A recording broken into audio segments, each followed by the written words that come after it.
The King Stilts by Dr. Seuss. Got this one from Sandy.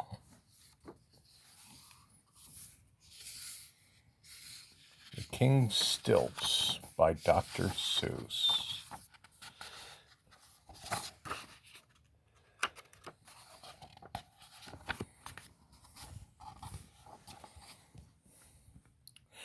Naturally, the king never wore his stilts during business hours. When King Bertram worked, he really worked, and his stilts stood forgotten in the tall stilt closet in the castle's front hallway.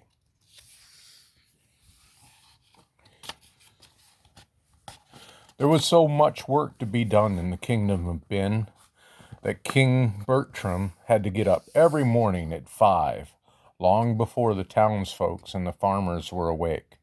The king was splashing away in his bath. It was right there, in fact, that his day's work began.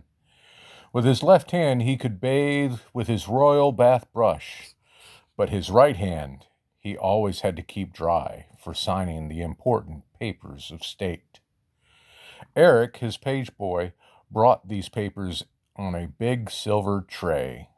He stood at attention at the foot of the tub, while old Lord Droon took the papers one by one and held them over the water for His Majesty to sign. "Sign here, sign there," old Droon would say, "and hurry, sire, hurry. There are hundreds more to come." It was just the same at breakfast. The king cut and buttered his toast with only his left hand. With his right, he kept signing royal orders and commands. By 7 every morning, the king had always finished more business than most kings do in a month. He had to get all this done before 7, for that was the hour when his big work commenced, the most difficult, important work in the whole kingdom of Ben. This was the work of caring for the mighty dike trees that protected the people of Ben from the sea. The sea pushed against the kingdom on 3 sides. The kingdom was a low one, the sea was a high one, and only the dike trees kept the sea from pouring in. They grew so close together in a row along the shore that they held back the water with their heavy, knotted roots. But to keep these trees strong and sturdy was not an easy task. They were more spicy than pine trees, and their roots were very tasty to a certain sort of bird. This was a kind of giant black bird with a sharp and pointed beak.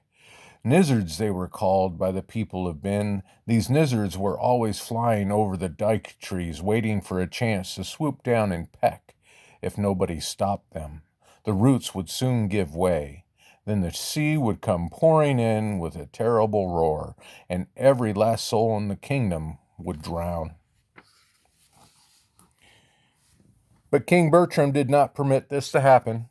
He had gathered together in his kingdom the largest and smartest cats in the world, and he had trained them to chase the nizzards away.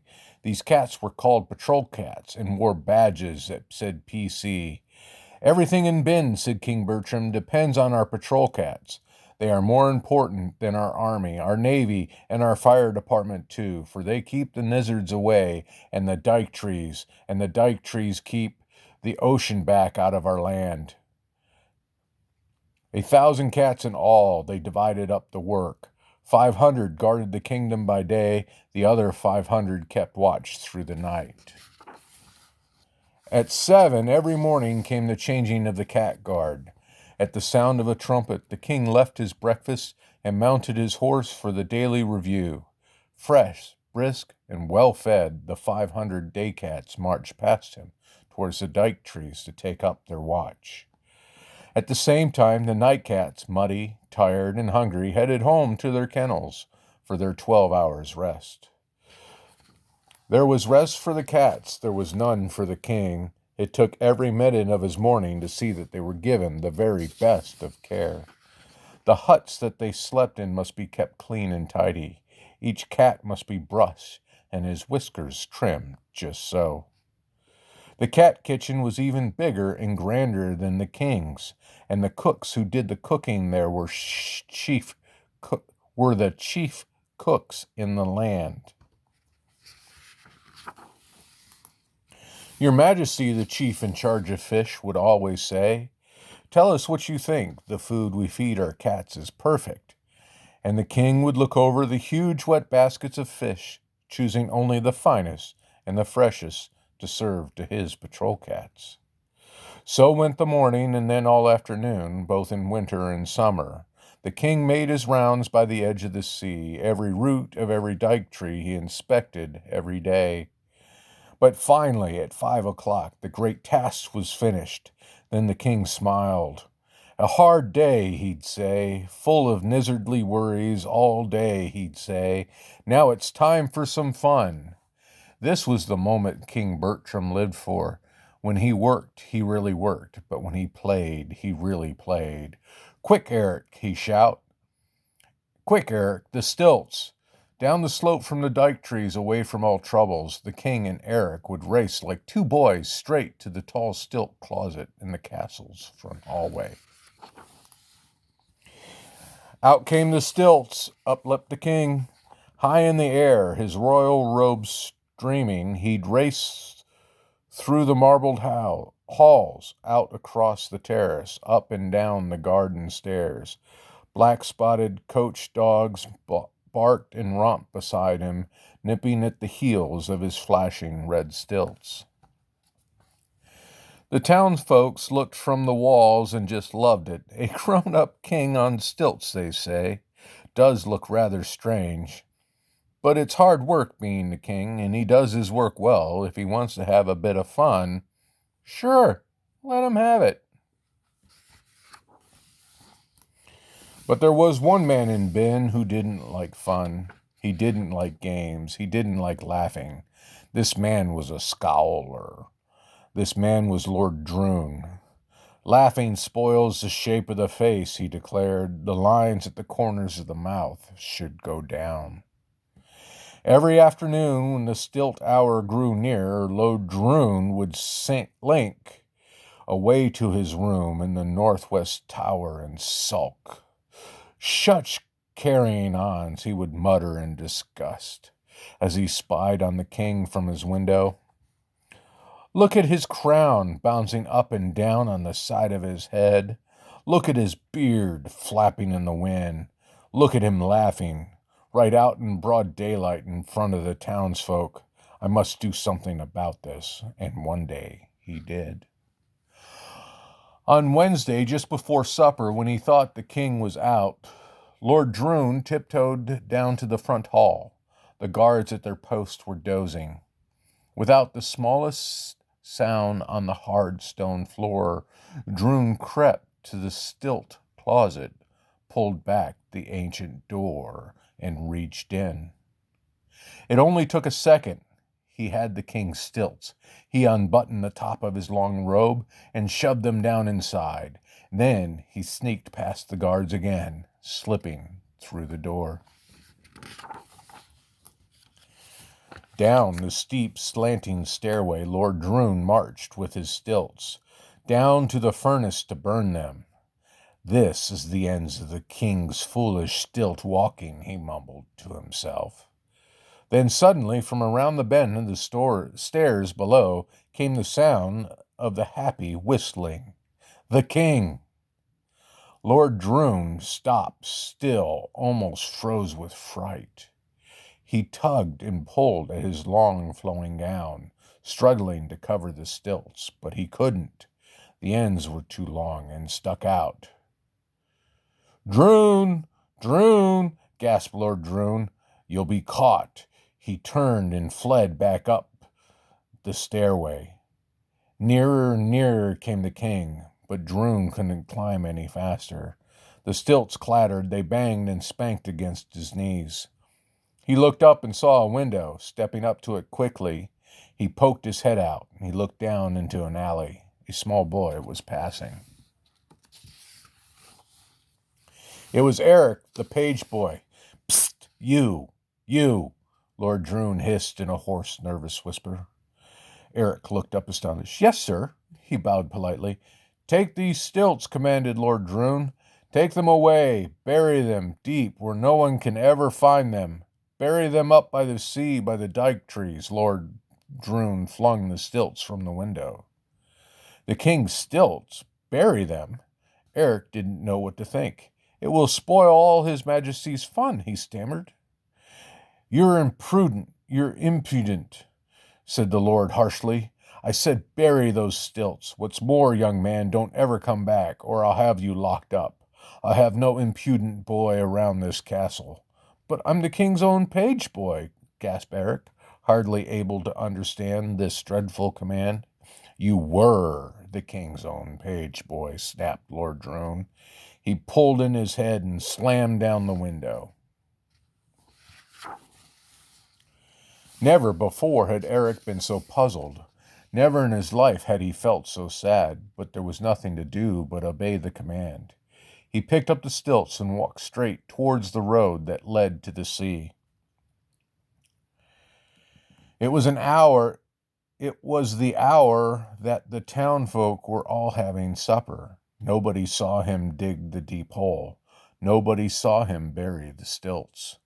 At 5 the next afternoon, the halls of the castle echoed the king's mournful shouts. Droon! Droon! They're gone! They're gone!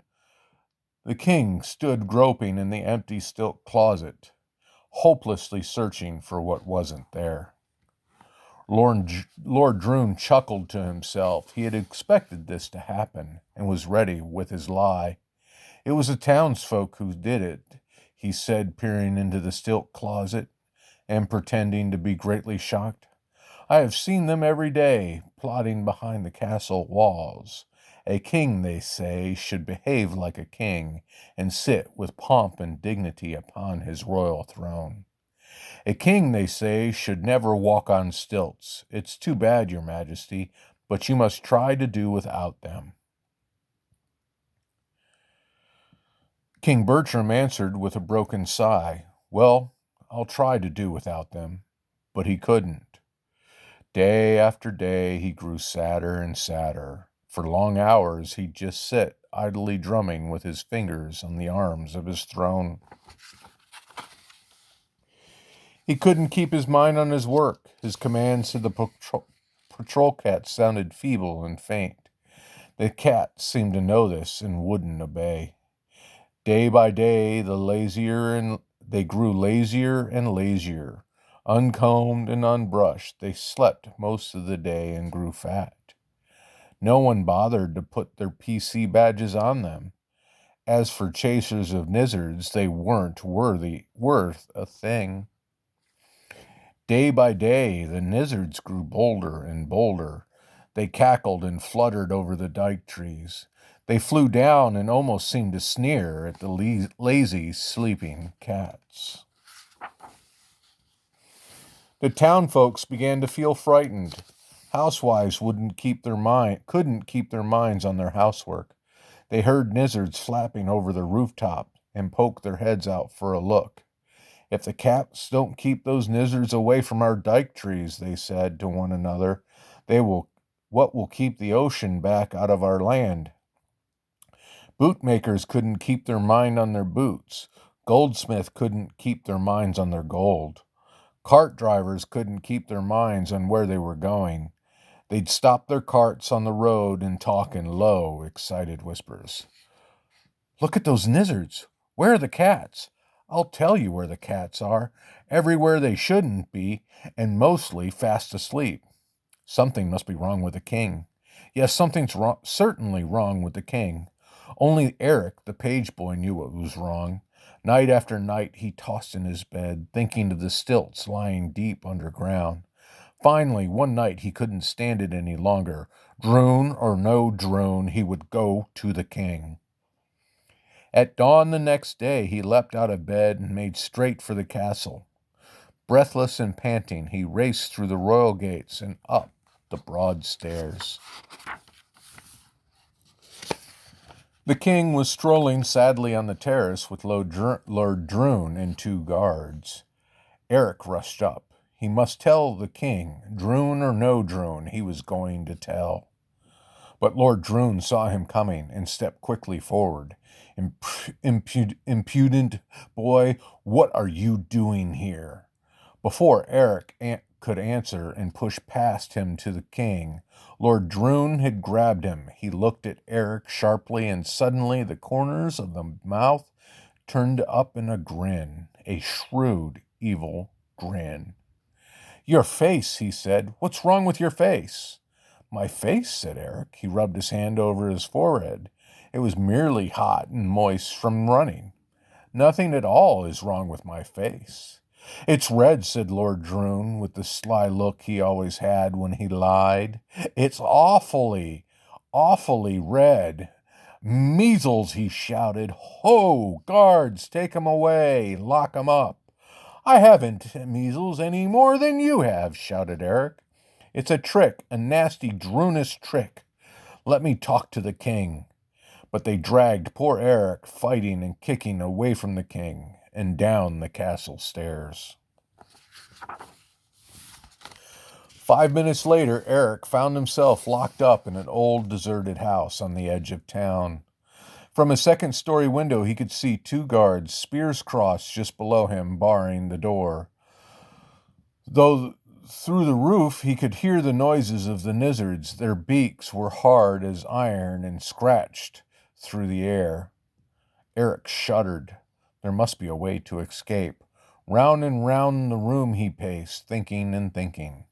He went to the window and looked down again, and then he whistled softly.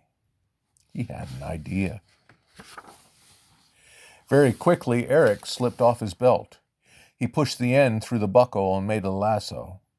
And then he leaned from the window and aimed for the spear points, and he dropped the loop. It caught. He jerked the belt tight and tied a quick knot. Look, guards, look, shouted Eric as he jumped up on the windowsill. Your spears are tied together. If the guards had dropped their spears, they could have caught him in a second, but they didn't. They just yelled at each other and yanked and they tugged, stupidly trying to pull the spears apart. By the time they finally had them untied, Eric had sprung to the tree outside his window, slid down the trunk, and quietly escaped. Eric ran through the backyards and the alleyways to escape the angry guards. The streets were deserted, no people at all. They were all at home trembling with their window shades pulled down. The air was full of the chittering sound and the chattering of lizards. They were cutting through the clouds like flying black knives, flying nearer, flying lower, flying to earth to eat the dike tree roots, and soon to let the sea pour in. Eric ran. He turned a corner and stopped and stared with horror. Flowing gently toward him, down the sloping alley came a little trickling stream.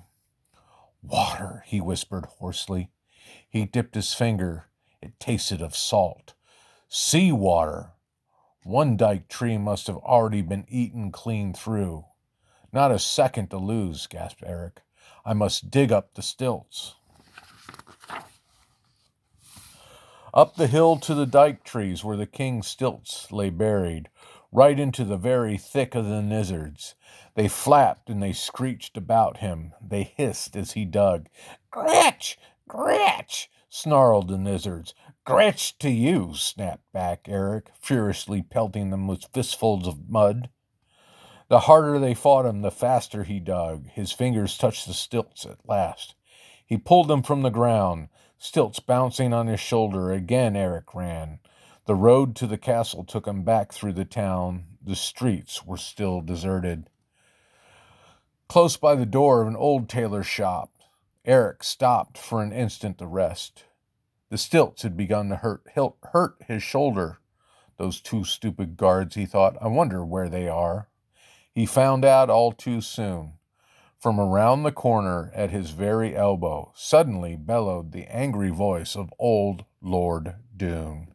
You guards indeed, to let a little pipsqueak of a boy tie up your spears. Dunderheads, search every street, search every house. Eric heard the clatter of their heavy hobnail boots. No time to run, nowhere to hide. Wait, those clothes in the tailor's shop. Eric ducked inside. An instant later, Lord Droon and the guards appeared around the corner. "Search that tailor shop first," commanded Lord Droon. But just as he said this, from out of the shop strode a strange, tall man. There was something very odd about the hang of his robe. His hat pulled down, far over his eyes. "Those eyes," muttered Droon, "I have seen them before." He stepped in front of the tall man, blocking his path. The tall man's mouth went suddenly dry. Are you, he stammered hoarsely, "are you by chance seeking a small boy with no belt?" "Which way?" shouted the guards. "Which way did he go?" "That way," said Eric, and he nodded toward the sea. With the clatter of hobnails, the two guards were off, Lord Droon sputtering and scolding along behind them. No time to shrink down to a boy again, thought Eric. I'll have to stay a tall man. On to the castle, Eric raced in his disguise, over fences and thickets, through orchards and fields of corn. Everywhere he saw patrol cats, useless and limp, fast asleep on haystacks, dozing in trees. Then suddenly, just ahead, he saw the king. He was sitting on a little pile of stones just outside the castle gate. His robe wasn't pressed, his crown wasn't shined, and he had deep, sad circles under both of his eyes. Your Majesty, shouted Eric as he clattered up behind him. The king paid no attention. Eric leaned down and shouted right into his ear. Very slowly, the king turned his head. "Well," sighed King Bertram, "and who might you be?" "I'm Eric," cried Eric. He let the robe that was covering him drop to the ground. The king's own red stilts flashed bright in the sun. Down from the stilts leapt Eric, the page boy. Up onto the stilts sprang Bertram, the king. He drew a great kingly breath, the first one in weeks. His head shot up as high, his chest broad and wide. Bertram of Bin was sturdy, straight, and strong again, and every inch a king. Look how happy he is. "Patrol cats!" It was the loudest command ever shouted in Bin. The king's voice seemed to roll up from deep in his boots. It echoed down the valleys, it rumbled through the hills. From wherever they had wandered, the cats heard the call. They fell in line, they fell in step. They marched ahead 1,000 strong. Up the hill to the dike trees they followed Eric and the king. "Day cats to the left flank, night cats to the right. Charge!" the king shouted. 100,000 lizards stopped their pecking and sprang to meet the charge. The dike tree shook as the cats roared their war cry. The sea surface swirled into a wild, raging whirlpools, and the noise was heard in Sambadland, 500 miles away. The fur flew fast, but the feathers flew faster. It only took 10 minutes. The kingdom was saved. The townfolk stopped trembling indoors behind their window shades. They rushed out from their houses and filled the air with cheers. The king punished Droon in the most fitting way. He sent him to live by himself with a guard of patrol cats in that old deserted house with the sign that said measles. And he made him eat nizzards 3 times every day, stewed nizzards for breakfast, cold nizzards for lunch, fried nizzards for suppers, and every other Thursday they served him nizzard hash. But to Eric, his page boy, the king gave a fine and just reward. He ordered the royal carpenter to make another pair of stilts. Tall stilts, red and flashing exactly like his own. From then on, every day at 5, they always raced on stilts together. And when they played, they really played. And when they worked, they really worked. And the caps kept the lizards away from the dike trees, and the dike trees kept the water back out of the land. And that is the story of the king's stilt.